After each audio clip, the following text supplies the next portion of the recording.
Yeah, we are still with Dr. Monica Musenero, Minister of Science, Technology and Innovations. He has exhaustively talked about the Bukedi Development Strategic Plan. And now I would like to ask Doctor to tell us the relationship between BUDECO, Bukedi Development Consortium, and Bukedi Development Strategic Plan. As you know, when you're implementing something, especially which is multi-center, in government, regions compose of clusters of districts. Clusters of districts. However, those sub-regions or regions, they do not have an administrative framework. So if you're going to implement something like a sub-regional strategic plan, in order for you to coordinate, you need something, a platform where people come. So for that matter, in developing the strategic plan, we incorporated BUDECO, or Bukedi Development Consortium. Now, Bukedi Development Consortium is a platform which brings together the different players. We have the local governments, we have the leaders, both political leaders, civic leaders, cultural institutions. It brings together business entities.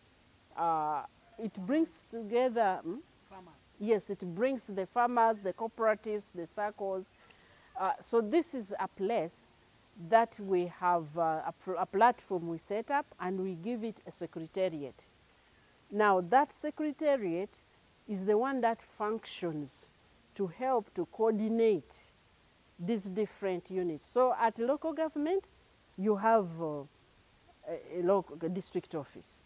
You have production officers, you have, and we need to work with them. But how do we bring them together? Because we believe that this plan will only work if Bukedi moves together. If you have people, according to the census, there are 2.4 million people, and they have common needs. For example, in the census, they showed that we are quite far behind, while the country has gone ahead in reducing people outside the money economy. Bukedi still lags behind. We are still a lot in Nkolerachida. And so we are fighting in Nkolerachidaism with this. So this platform, and I want to thank Budaka District. They graciously agreed to allow us to put the coordinating office at Datik in Budaka. And I want to thank the Budaka Council for that. We, over the past 1 year, we've been working, but we haven't yet managed, for example, to get a lot of funding. We've got some little funding here, but we are hoping to get funding to support the secretariat. Once we are able to support the secretariat, even there is going to be acceleration. For example, distribution of those seedlings. It will be coordinated between the BUDECO secretariat and the local governments. Mobilization of farmers to make sure that when you give them seedlings, they are trained. We also are trying to see where the other suppliers. We mobilize the suppliers of seedlings, but we discovered that both coffee and cocoa require other inputs. They require fertilizers, they require pesticides. So we bring together that, but also on the BUDECO platform, we work a lot with the Ministry of Agriculture because they are our technical support. So they do, on the BUDECO platform, in the meetings, the weekly meetings I talked about, they do training. We do training, and when we start moving to sub-counties and parishes to give people knowledge, we are actually going to do it together with the Ministry of Agriculture and the local government. So it's a very beautiful are coming together. I really am very proud of Bukedi. I'm really proud of Bukedi. I'm proud of the Bukedi. We have come together. We had this history of not coming on board of things we initiate, but for this we have come together. And I want to thank everybody for this. So BUDECO, we are also working to make it like it can look for resources. They can apply for funding either from government or from other international partners. They can, for example, I talked about the company known as Nonda.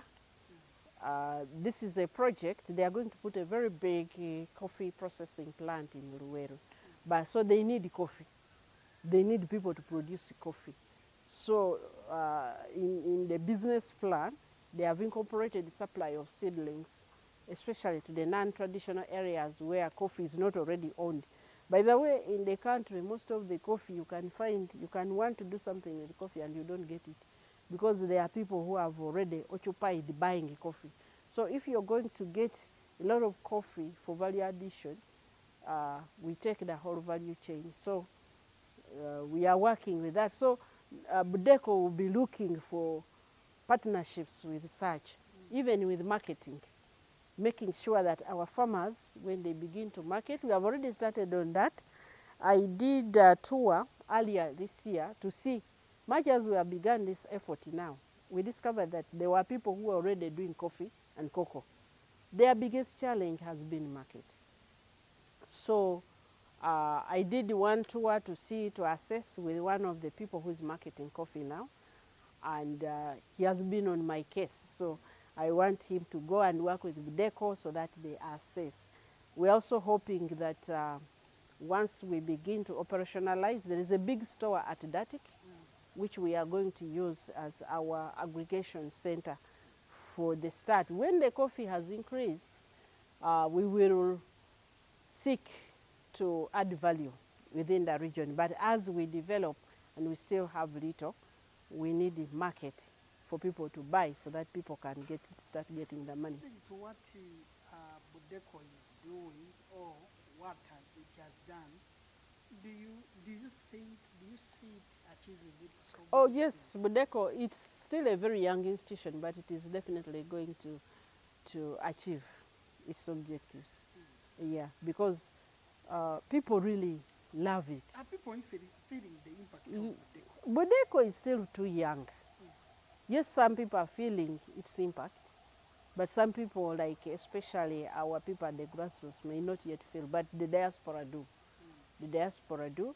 And for example, about 2 or so weeks ago, BUDECO was working with Tiengadola in Tororo, training farmers. So people are already coming to BUDECO. It's still very young, but it's going to be a platform which I encourage all of us. It is apolitical. It's not political. It is not affected by politics. It's not religious. It is not tribal. BUDECO is for everybody. It's an organization of interests, as the president says. It's not be identity. It is of interest. So it has a commercial side to help us bring together. I foresee that we are going to have district level cooperatives, which will then come together to form a general regional cooperative. But so far the energy is good. We have had volunteers. Can you imagine? People volunteered to work for BUDECO. And they have developed plans, implementation plans. They have volunteered to reach people. I believe that in this financial year, BUDECO is going to start being felt a bit more. Sometimes people are very impatient. But you see, what is the name of your son? Kiria. When you had Kiria, that baby, you were very excited. But Kiria was a baby. I'm sure now he runs around chasing goats. But so BUDECO is also going to grow. So I want all of us to know that BUDECO is our institution, BUDECO is our platform, It's not for any single person. It's not political. We don't want you to bring politics in it. It is not religious. All religions are welcome. It's not tribal. All tribes are welcome. We want to work together because we have a common interest. Fighting nkolerakidaism. Explain it. Always available to explain it to anybody who needs to know. According to the strategic plan, how long do you think people will take to adopt to? Is it 5, 10 years? This first 5 years, we have run 1 year. So in the next 4 years, we believe that we'll have reached the peak of adoption of our primary inputs, our primary crops, coffee and cocoa. And the speed at which we are moving, we have covered what we call the diaspora, because for them, they have some access to money. They are willing to buy the seedlings. They don't have to wait. Once we now come in with the lower level people, I see Minister of Agriculture has actually started giving a few seedlings for free, but we're also lobbying different sources, so that once we can now give those who cannot afford to buy, this is going to take off. And we believe government will give us funds for that. You talked about the diaspora, those outside Bukedi that are embracing. Yes. It is not. Do you have the diaspora that is against the strategic plan? Those ones cannot fail to be there. There are people who live in opposition of anything, especially on WhatsApp groups. I learned that people on WhatsApp groups, most of the WhatsApp groups, they will oppose, they'll just oppose anything. They just oppose anything. But those ones have always been there. We have developed Uganda now. The president tells us how we have developed. Has it been because there is no opposition? There is opposition. But for those who are opposition, what I can tell you is don't simply oppose. People on the ground need a solution. And the solution doesn't need to be 100%. If we can have a solution, actually, a 40% solution is better than nothing. But if we can achieve 70% of the people adopting coffee, cocoa, with the livestock for manure and keeping the soil fertile, Bukedi is going to be a very, very different